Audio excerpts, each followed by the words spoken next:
That's James's meal for today. I cooked some salmon, and while that was baking, I baked some yam and acorn squash, and I just mixed up some other stuff real quick. I'll talk about that. So it's easy to make a really fancy meal if you cook a winter squash in the winter. And it should be, honestly, it should be a part of every meal. It's great. So what I like did, a work of art. yeah, No, is I was given this package of, it's just like a rice mixture with quinoa and stuff like that. And so I heated that in the frying pan with some asparagus and garlic, and put some in the acorn squash. And then I had leftover, so I just put it there. But I'll talk about these movies. I'm going to do a review on Upgrade, The Room, Mystery 101 Playing Dead, which is Hallmark, Escape from Pretoria, How to Make Love Like an Englishman, Dark River, and The Iron Mask. And James is going to talk about that. And so I guess I'd better get started, because that's a lot of reviewing. So I really want to launch into this food because it looks amazing, and I know it will be. Oh, cold seed. But yeah, cold seed. Yeah. But so that's not that healthy. James is going to have his. I put for the salad, it's just Napa cabbage, some blueberries, and I put balsamic vinegar and walnuts on mine. And James is putting hemp hearts on his. That'll be when so we go back inside. It's just really easy. You know, you got some blueberries, just wash it, chunk. It's ready, right? So really the only time that it takes me to cook these sort of beautiful winter meals is the time that the fish and the yam and the squash are baking. And that I'm just spending watching movies and writing poetry while I'm watching the movies. So I'm really multitasking, and it seems like no time is gone. Is lost. It's just and it isn't. It's really filled up with poetry writing and stuff. So anyway, one thing I'm going to say, I did taste a little bit of the pure grains when I was putting it onto the plate, and it, to me, it just, I think you'd get the same flavor if you put some, if you cooked your rice and quinoa with some garlic powder, a little bit of, just a little bit of that, a little bit of dill, dried dill leaves, and pickle juice, honestly, with mixed in with the water. I mean, you'll have to practice, okay, how much pickle juice to add in, but honestly, the ingredients, if you look, it has this fancy name on it, Santorini lemon dill flavor. Wow, and it's like, Santorini. Okay, well, it's an awesome tourist location. Yeah, but I was thinking, okay, well, this is going to taste like tomates, but without the grape leaves, so I'll put the asparagus and it'll kind of have the same sort of flavor. But honestly, like, I have had tomates that it seemed obvious to me that they used dill pickle juice to make them.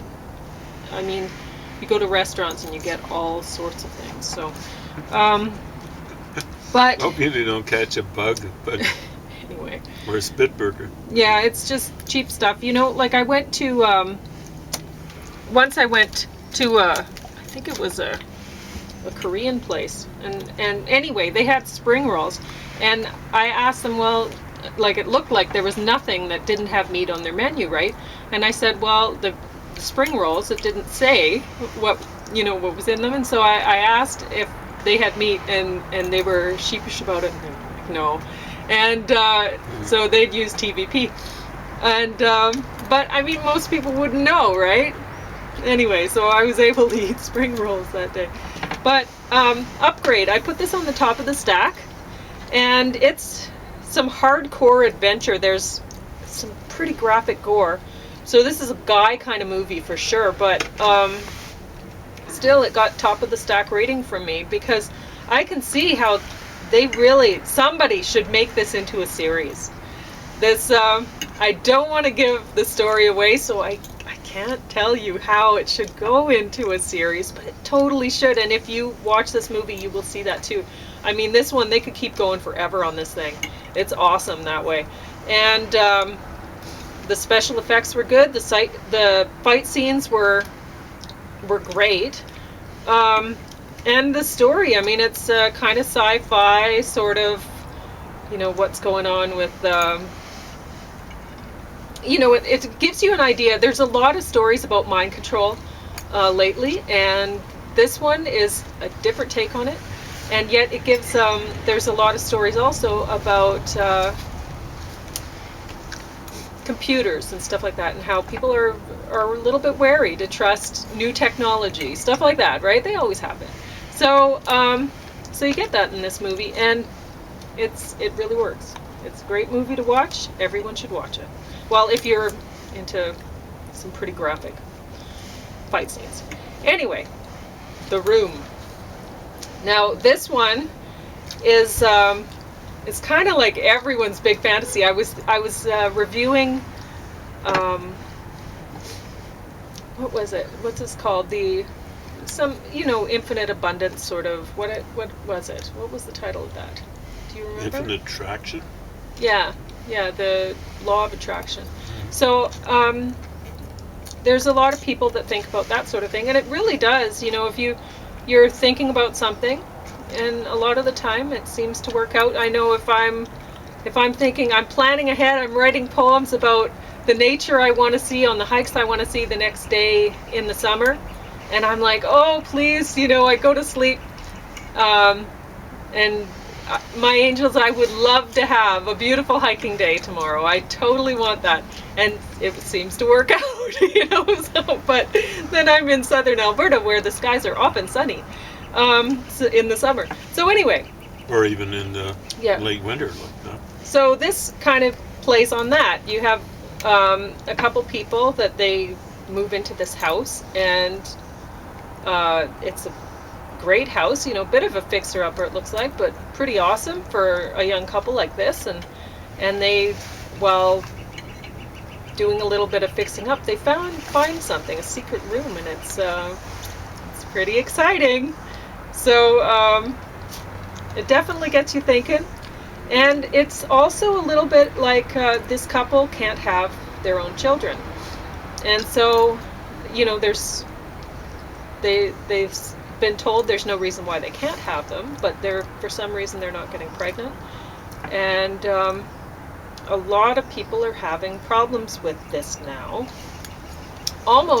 It's almost like you would think it's done on purpose to people.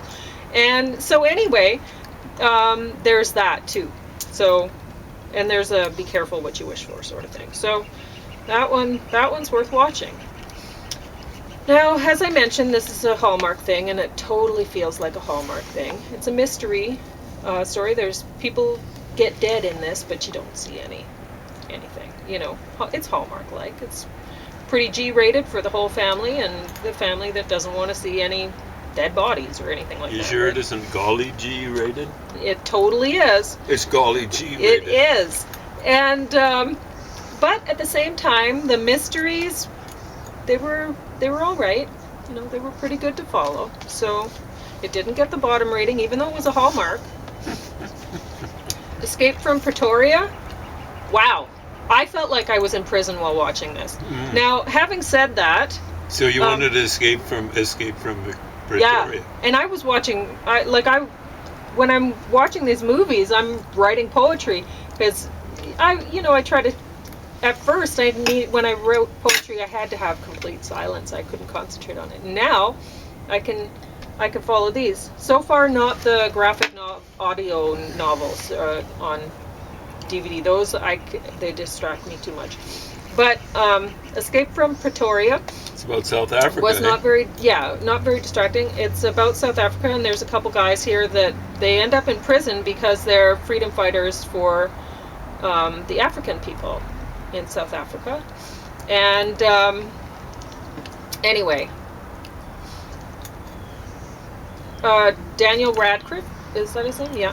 He did a great job with the accent, but he didn't have to do too much speaking. So, he didn't have that many lines. So he did a great job with the lines he had, though. So I was impressed with that. He worked out a pretty good South African accent. Anyway, I should say that you can't fight for freedom. You can't fight for peace. It doesn't work.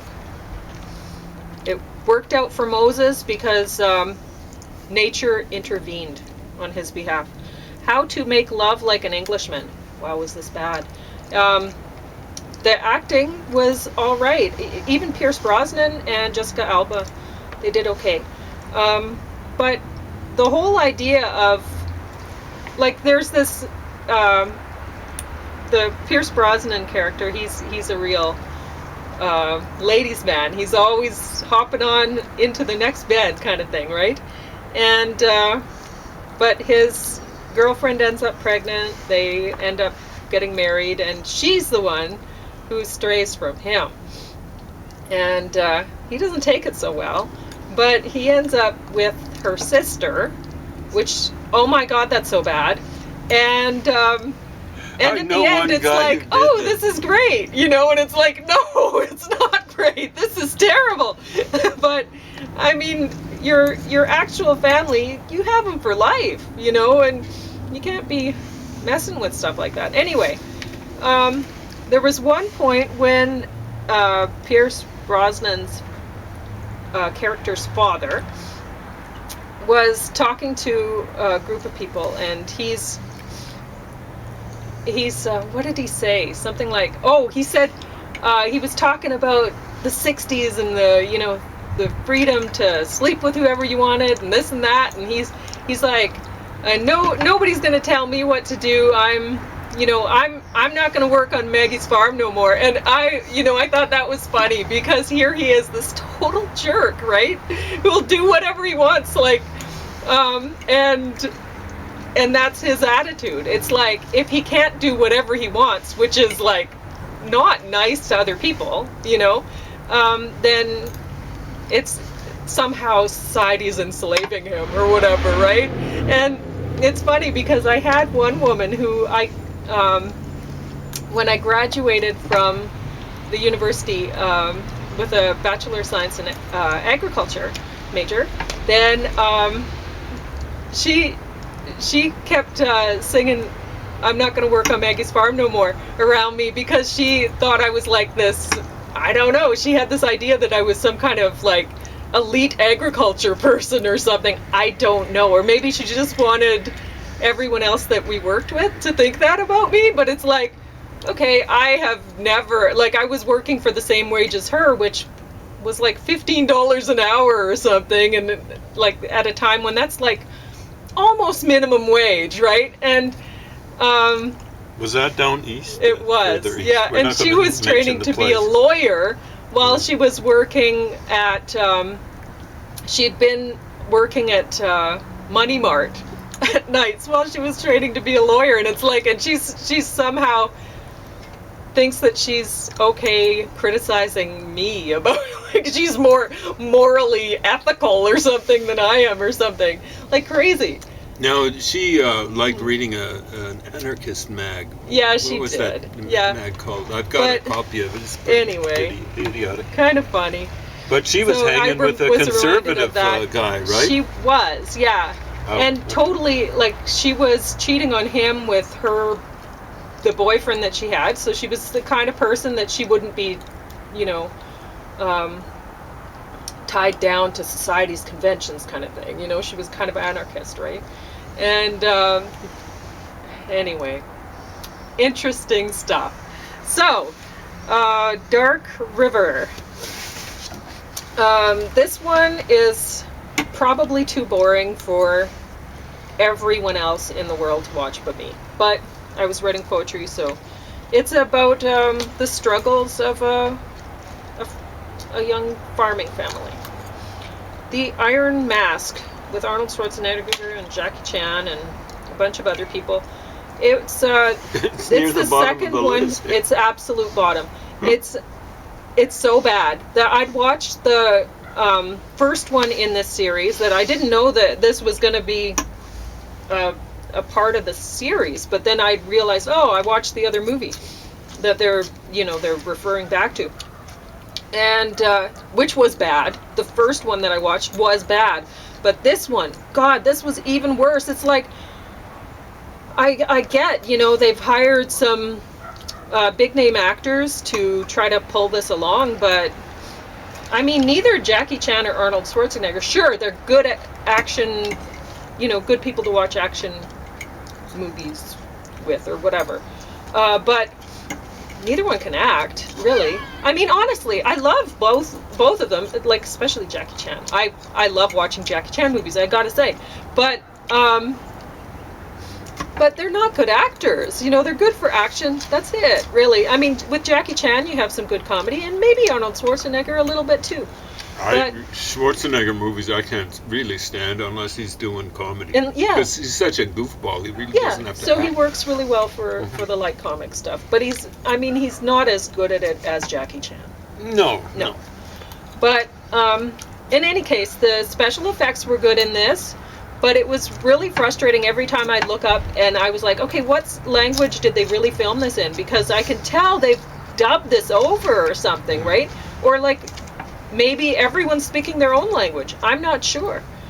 In any case, how long was this? 120 minutes, and it felt so much longer than that. It was so Why bad. would they bother for 2 hours? Wow. I'm telling you, I was just listening to it in the background. Yeah. And it seemed to go on and on and on. All right, so now James is up with his... I thought it was that... Did you watch Everything All at Once or something like that? A movie or a... Oh, that was good. Did it have a lot of... I don't know what the correct term is. A lot of fight scenes? No, but Orientals or Eastern, East Asian? Yeah, there were some Asian characters. That apparently won all sorts of awards, Golden Globe Awards. But... was there an old guy in it? I think he was something like 98 years old. Yeah. Oh, really? He picked up an award. I don't know if he didn't look that old, well, but he did a good job. Apparently, he's been in Hollywood so long he worked with Cary Grant. Huh. And but of course, CBC was promoting it to this guy. All sorts of Oriental stuff. This old guy was saying, you know, they had. White guys acting Oriental roles with their eyes taped up or whatever, the edges of their eyes taped up. And the story was that Oriental folk couldn't act enough to be in Hollywood and stuff like that. And, okay. Originally, they really couldn't. And I'm not... really couldn't. I'm not being a jerk. It's just the way that, like... It's like William Shatner. Sure, he's funny. You know, he does because he was trained as a Shakespearean actor, so that's what he does, right? He projects. He's trained for the stage, right? He's a ham. Exactly. And so that's how. I mean, if you got some Asian people on stage, a lot of the time it was overacting because it was for stage kind of acting, right? That the people who were trained to act, that's what they did. So it may work in the way in doing things that they were trained to do, but it didn't work in front of a camera. It didn't look authentic. So anyway. Of course, a lot of Hollywood big stars were pretty lousy at acting. Yeah.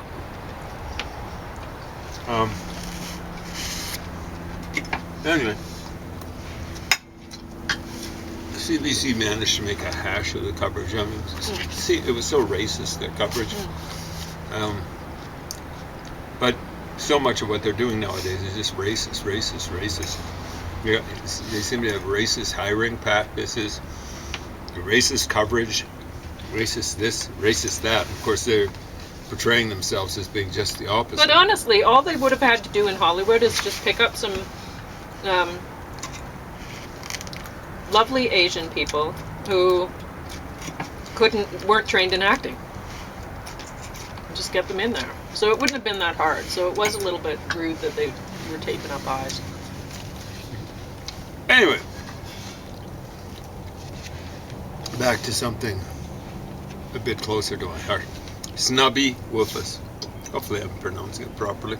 I'm afraid the people who put this together wouldn't be alive to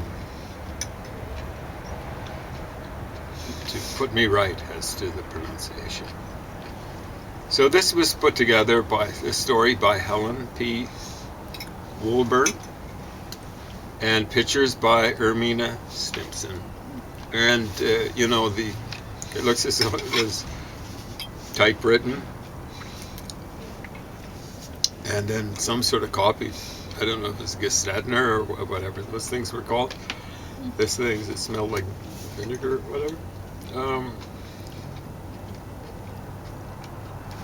The artwork isn't that well done. I mean, I think it's based on these animals that people make out of logs, right? You've seen those sorts of things. Oh, Usually okay. it's deer.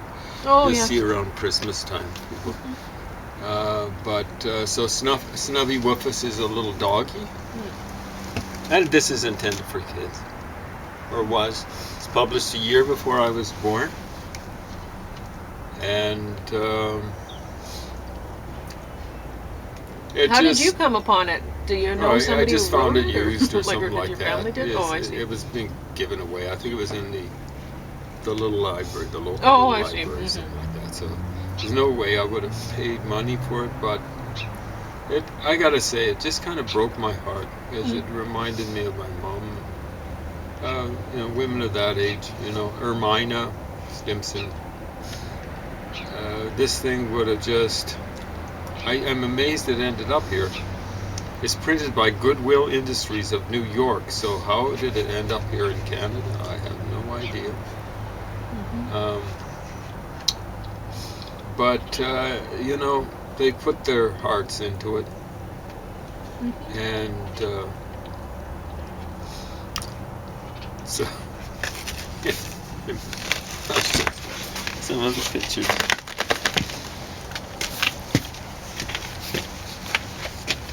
There they are. It's not that well done. What the hey? You know, I went through it all. Not that it took me that much time. It's intended for kids, but they're using words that are a little too complicated for kids. Even back then, of course, they've dumbed things down. They dumbed the Hardy Boys down when they wrote them starting about 1959. The guy who ghostwrote them wrote the first Hardy Boys, maybe the first 20 or so. He was, I wouldn't say broken-hearted, because he was a salty kind of guy. I think he was, well, livid would be too much. Yeah, here's a big picture. Them, some of Snubby Woofus's friends disporting themselves in water. Here's one. It's not dying. It's just like floating on its back and stuff like that. Oh, it kind of like broke me. But it never went anywhere. I can imagine the women thinking, okay, it's actually going somewhere.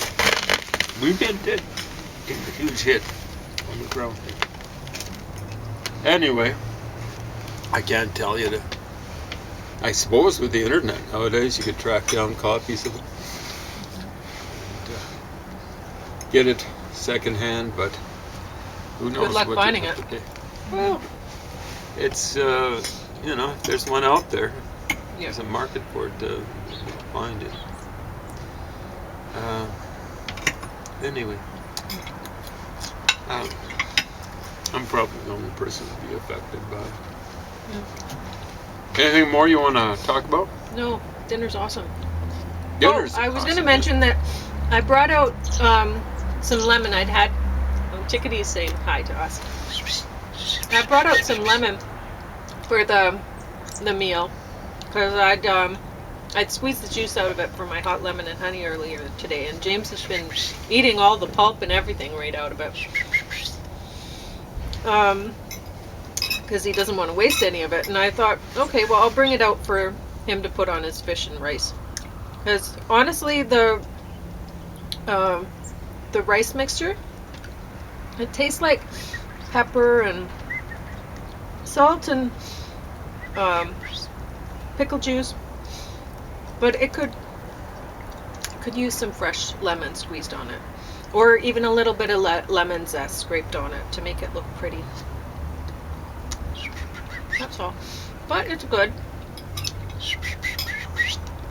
And you know, it's nice to have something to put into your winter squash so that it looks beautiful when you serve it to your loved ones.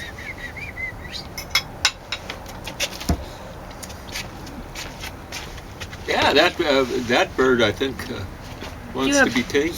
3 minutes to talk about what you want, if you want to talk. I don't know if I want to talk about You don't? much. I was listening to CBC. It's really annoying. I just don't want to get started. Okay. Like it's a 30-minute Yeah. venting, maybe even ranting.